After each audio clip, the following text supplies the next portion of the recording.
So Mike Johnson was voted as Speaker of the House just yesterday. Now, I covered this yesterday in two videos. Before the vote, I said here in this video, here's who Mike Johnson is. This is everything you need to know about him. This is what his background is. He has an F on the Republicans for Ukraine scorecard, and I don't think he's going to be elected. Then he's elected. I said, hey, I got it wrong. He was elected. In this second video where I was saying, hey, this just happened, I said this. Here, let's go back to this. I said, he got elected because all 220 Republicans voted for him. All 209 Democrats voted against him. But all 209 Democrats voted to remove Speaker McCarthy 22 days ago or whatever it was. Had they not done that, this never would have happened. But Hakeem Jeffries thought it was a good idea to do that. And so now we have Johnson in place where we could have had Speaker McCarthy, who was pro-Ukraine. A number of you said, don't blame the Democrats, but it could not possibly have happened without the Democrats supporting the removal of McCarthy. It would have been a non-starter. It would have gone nowhere. Now, I'm not blaming the Democrats. I am saying they aided and abetted the removal of McCarthy. It was Gates' unforced error. He didn't need to do it. He shouldn't have done it. And the 8 Republicans who turned against the speaker that actually caused this. But without the Democrats' support, it could not have happened. That's just plain fact. If it was reversed and the Republicans did this and they all voted in lockstep and it was a couple of Democrats, I would say the same thing. So I'm not trying to make a partisan point. I'm just explaining how it is.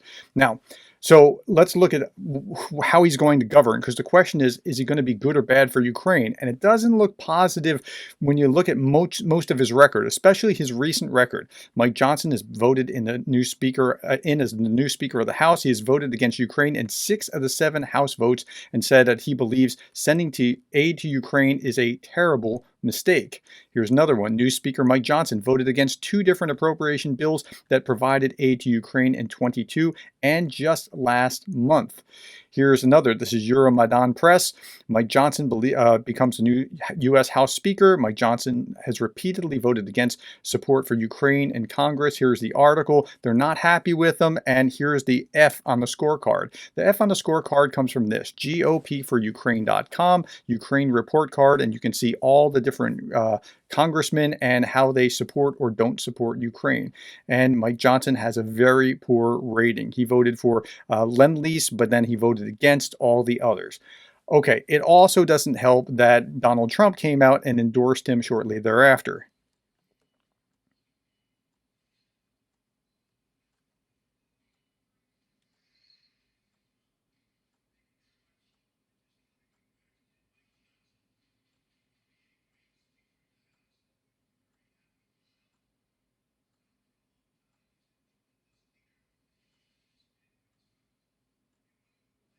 Okay, so there's enough of that. He's just going to say wonderful embellishments about who the guy is. But I watched his video yesterday, and I think I might have been a little too hard on him yesterday. And part of the reason is I'm listening for his tone and what he's saying, and where you stand depends on where you sit. As Speaker of the House, he has to think about this differently than he does as a member of the House. Just like if I was the dean at my university, I would think about my department differently than just as a professor. It's the same kind of thing. It changes the way that you calculate and think about things. Here is him speaking at about the 17-minute mark in yesterday when he was giving his address. Just listen to this.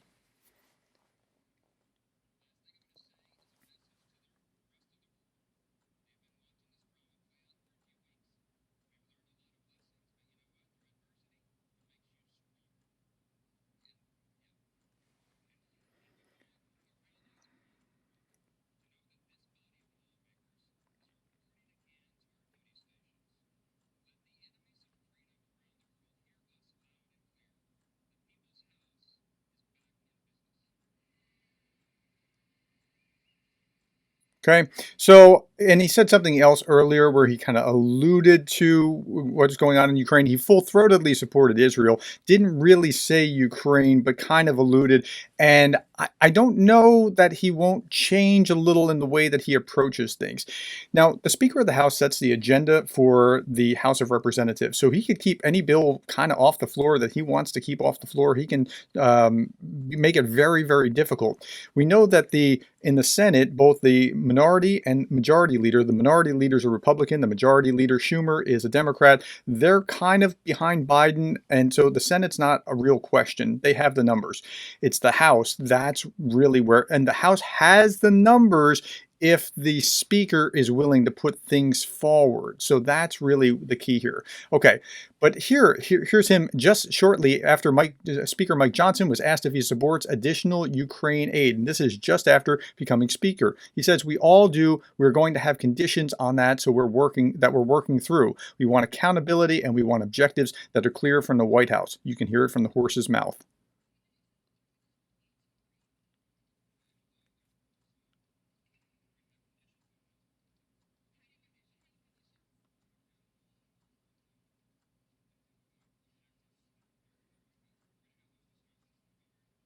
Okay, so he's not saying no, so we'll see how that all works out.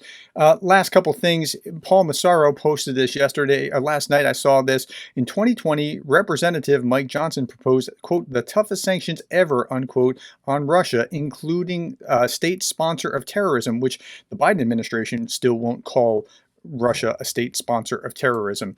Russian propaganda naturally freaked out. And so, yeah, so that was what was going on at the time. And here's a document, the U.S. Congress group in question in the Republican Study Committee, the RSC, of which Representative Johnson was chairman. Read the full 2020 proposal here. Here's what the RSC said about the national security strategy about Russia. Okay, so I'm going to read this here. Stopping Putin's aggression. The strategy offers the toughest package of sanctions on Russia ever proposed by Congress, including the secondary sanctions on Russian oil and gas projects, sanctions on Russian sovereign debt, sanctions on Russian proxies in other countries, and designating Russia as a state sponsor of terrorism. Communicate with the Russian people. The strategy would call for the creation of a strategy to communicate directly to the Russian people and support their aspirations for democracy and human rights. Again, this date was June 10th of 2020. So he's not like in the pocket of Russia. So if you're thinking that, don't think that. But the overall question still stands. Will he be good for Ukraine? The proof will be in the pudding. We don't know. I might have been a little bit too tough on him yesterday, but he does have an F on the report card going forward. We'll see how this all plays out. So that's all that I have. I hope that it helps shed some light, help you understand like the dynamics, both sides of this equation. It's really not helpful to just curse Republicans. I understand many of you are liberals or Democrats, but that doesn't help. What you really want to do is get conservatives like me to be working on our Republican brethren in order to get them to support Ukraine, because this is what we're all about, is supporting Ukraine. Thank you for your time. Thank you for the likes, the shares, the subscribes, the coffees, and thank you for being the kind of person that cares about Ukraine.